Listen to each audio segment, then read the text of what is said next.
Hola a todos los auditores, muy bienvenidos al canal de YouTube Artículos y Publicaciones. Hoy vamos a desmenuzar un tema que es absolutamente fascinante y crítico para entender la geopolítica de nuestros días. Traemos una explicación a fondo sobre una reciente publicación de defensa elaborada por el investigador José Ignacio Álvarez Chaineo, del Centro de Estudios Navales y Marítimos de Chile. Este documento explora un cambio sísmico en la arquitectura de seguridad europea. Zeitenwende 2026, el renacer del poder militar alemán. Es un análisis súper detallado que nos va a ayudar a entender cómo se está rearmando el tablero de poder en el viejo continente. Arrancamos con una frase brutal de Otto von Bismarck de 1862 que pone el tono perfecto. Las grandes cuestiones no se deciden con discursos, sino mediante hierro y sangre. Imagínense, Alemania históricamente fue el gigante militar de Europa, pero después de la Guerra Fría adoptó una postura súper pacifista y cautelosa. Pero claro, todo ese paradigma saltó por los aires con la invasión a gran escala de Ucrania en febrero de 2022. De un día para otro, la realidad de la guerra convencional regresó a Europa como un balde de agua fría, obligando a replantear todo el concepto de seguridad nacional. Para ordenar un poco las ideas, esta es nuestra hoja de ruta para hoy. Veremos el nuevo escenario europeo, el centro de gravedad de Rusia, cómo está la cohesión de la OTAN, este concepto del Zeitenwende alemán y qué nos depara el futuro del equilibrio estratégico. Para esto nos basaremos en una metodología doctrinaria llamada Preparación de Inteligencia del Ambiente Operacional, o JIPOE. De manera totalmente neutral y objetiva, vamos a evaluar a estos tres actores clave que están moldeando la Europa del 2026.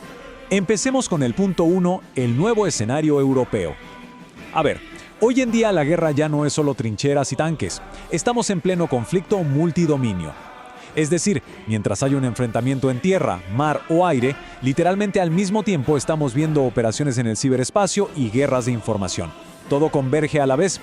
Y para que dimensionemos la gravedad de esto, fíjense en este número, 61. Según la Universidad de Uppsala, en 2024 se registraron 61 conflictos armados activos con participación de estados en todo el mundo.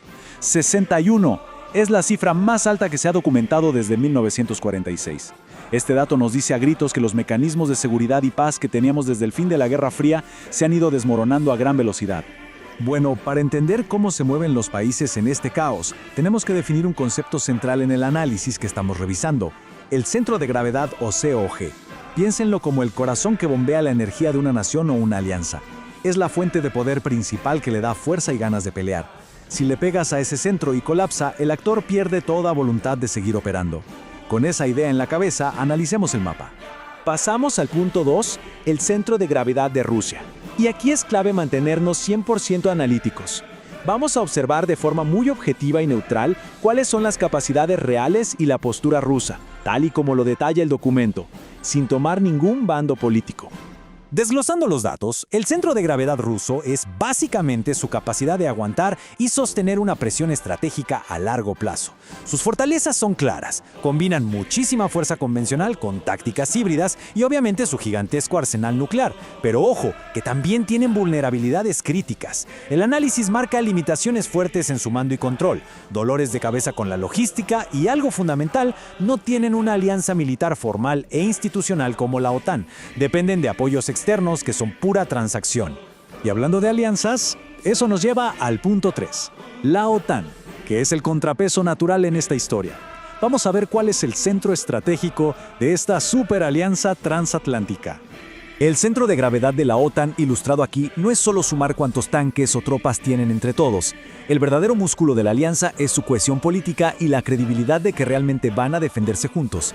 Es agrupar toda esa fuerza militar bajo un mismo paraguas para lograr una disuasión enorme. Pero claro, para que esa amenaza de respuesta sea creíble, se necesita muchísimo compromiso. Lo que nos aterriza en este porcentaje vital, 5%.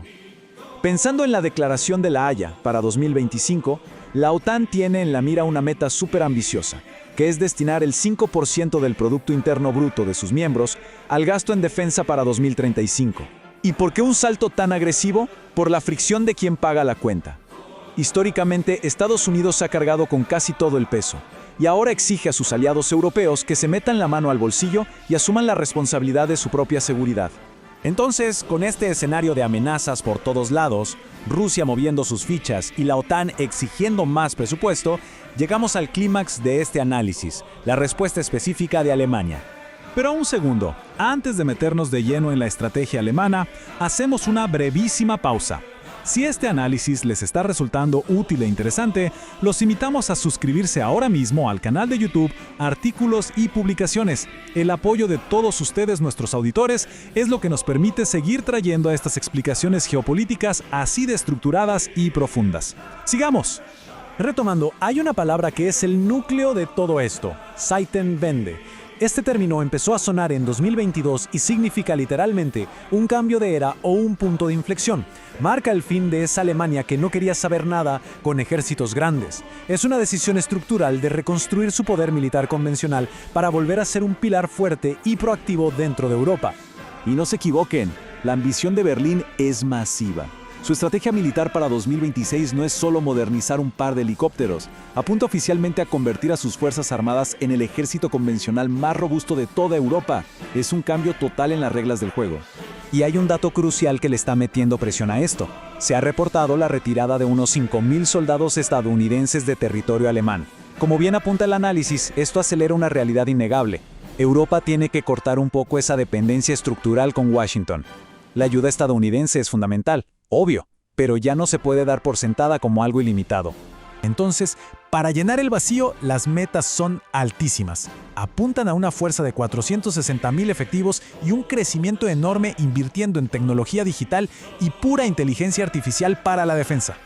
Pero aquí está el verdadero reto. No sirve de nada tener la billetera abierta y grandes metas en un PowerPoint. El desafío de Alemania es traducir todo ese dinero y voluntad en una fuerza real, lista para combatir y coordinarse con los demás países. Y así entramos a la recta final. ¿Qué significa exactamente este despertar militar de Alemania para la seguridad de toda Europa? El autor del documento da en el clavo con esta síntesis. El equilibrio estratégico no se gana solo teniendo más misiles. Es una mezcla de 3 factores súper delicados. Primero, la cohesión política para tomar decisiones juntos. Segundo, el tiempo de reacción para desplegarse rápido. Y tercero, la credibilidad de que realmente vas a usar esa fuerza si es necesario. Y Alemania, con este Zeitenwende, busca precisamente inyectarle a Europa esa credibilidad disuasiva que tanta falta le hace. Todo esto nos deja con una interrogante enorme y provocadora en la cabeza. ¿Puede realmente Europa sostener su propia seguridad sin depender de Estados Unidos? Es un dilema que va a marcar el ritmo de las próximas décadas. Muchísimas gracias a todos los auditores por acompañarnos en esta explicación de hoy. Nos encantaría leer sus reflexiones en los comentarios, así que anímense a participar. No olviden suscribirse al canal y por supuesto los invitamos a que sigan explorando estos temazos en nuestro podcast de Spotify, que también lo encuentran como Artículos y Publicaciones. ¡Hasta la próxima!